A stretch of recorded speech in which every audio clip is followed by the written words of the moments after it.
शब बारात की कोई हकीकत है? इसकी शरई हैसियत क्या है? क्या शब बारात को कब्रिस्तान के अंदर जाना जायज़ है? क्या शब बारात से अगले दिन रोज़ा रखना जायज़ है?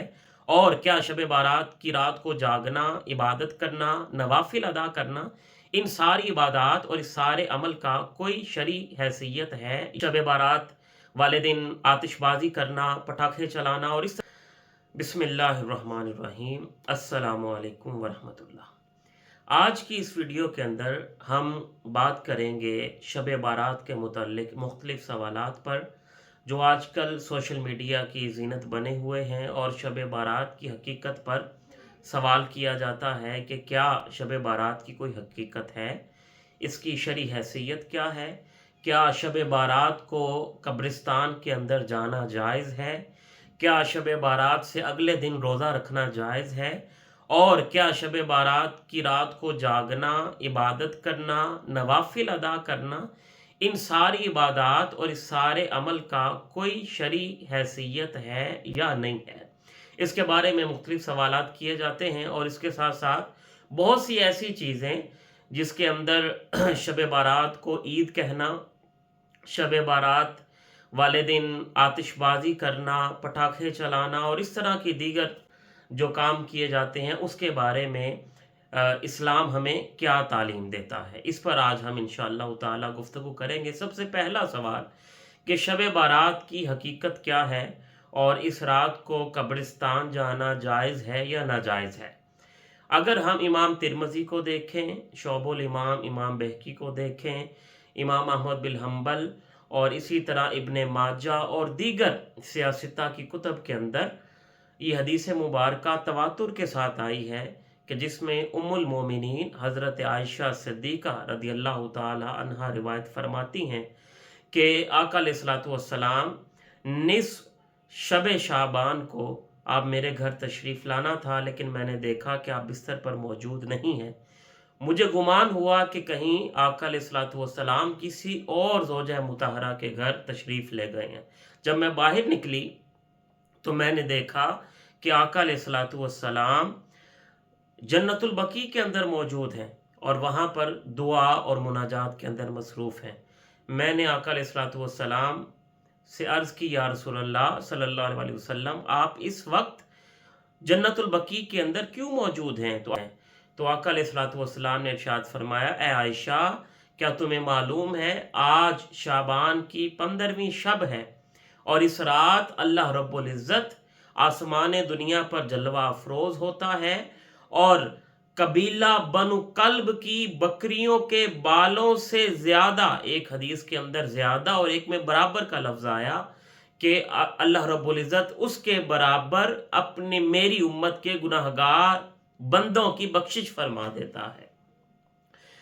इससे हमें ये दो चीज़ें समझ आती हैं कि कब्रिस्तान में जाना भी आका अलैहिस्सलातु वस्सलाम की सुन्नत है, और शब शाबान को जागना, इबादत और मुनाजात करना, ये भी आका अलैहिस्सलातु वस्सलाम की सुन्नत है। कि दूसरी रिवायत के अंदर आया कि जब आका अलैहिस्सलातु वस्सलाम वापस हज़रत आयशा सिद्दीक़ा रदियल्लाहु ताला अन्हा के घर में तशरीफ़ लाए तो आका अलैहिस्सलातु वस्सलाम ने क़याम फरमाया, उसके बाद तवील सजदा फरमाया, और इतना तवील सजदा फरमाया कि हज़रत आयशा सिद्दीक़ा रदियल्लाहु ताला अन्हा बयान फरमाती हैं, मुझे गुमान हुआ कि कहीं आका अलैहिस्सलातु वस्सलाम की रूह तो परवाज़ नहीं कर गई।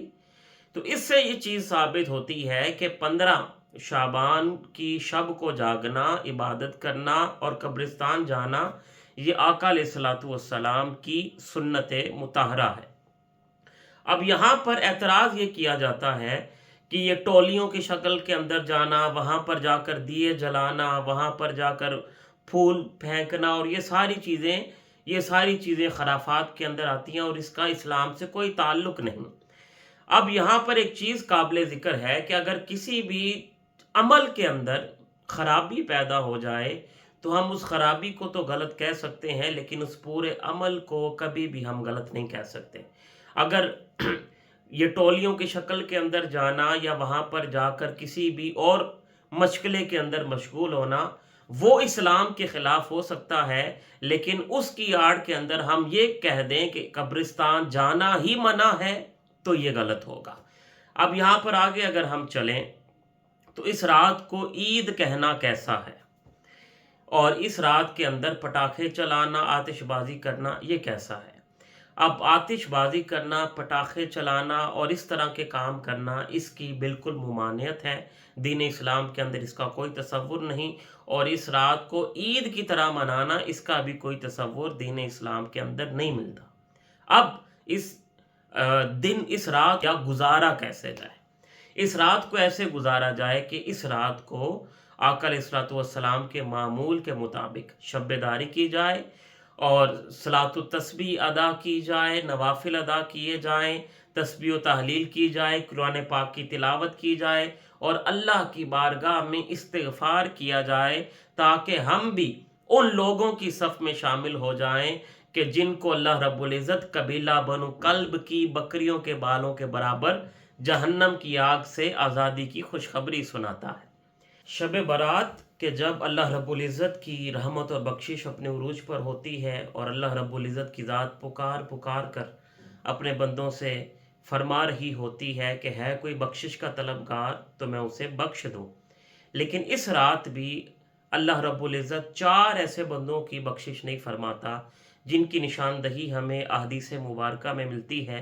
पहला वो शख्स जो शराब का आदी हो, दूसरा वो शख्स जो वालदैन का नाफरमान हो, तीसरा वो शख्स कि जो कताए रहमी करने वाला हो, रिश्तेदारों से ताल्लुक तोड़ने वाला हो, और चौथा वो शख्स कि जिसके दिल के अंदर बुग़्ज़ और कीना हो। अल्लाह रब्बुल इज़्ज़त शब बारात को भी ऐसे शख्स की इबादत को कबूल नहीं फरमाता और उसकी तौबा को कबूल नहीं फरमाता। तो इसलिए हमें इस शब को कैसे गुजारना चाहिए। इस शब को सबसे पहले जिनके साथ हमने कतई ताल्लुक़ किया है उनके साथ रिश्तेदारी को जोड़ें। वालदैन की नाफरमानी की है तो वालदैन से माफ़ी मांगे। किसी के लिए अपने दिल में बुग़्ज़, हसद और कीना है तो उससे तौबा करें। और अगर कोई शराब का आदी है, चोरी का आदी है, दीगर गुनाहों के अंदर मुब्तला है तो उससे तौबा करे और फिर अल्लाह रब्बुल इज़्ज़त की बारगाह में इल्तिजा करे। तो इंशाअल्लाह ताला अल्लाह रब्बुल इज़्ज़त उसकी कामिल बख्शिश फरमाएगा और उसे जन्नत की खुशखबरी सुनाएगा। अल्लाह रब्बुल इज़्ज़त से दुआ है कि अल्लाह रब्बुल इज़्ज़त हम सब की इबादत को कबूल फरमाए और हमें भी कबीला बनु कल्ब की बकरियों के बराबर जिनकी बख्शिश होगी उन बंदों के अंदर शामिल फरमाए। वस्सलामु अलैकुम वरहमतुल्लाह।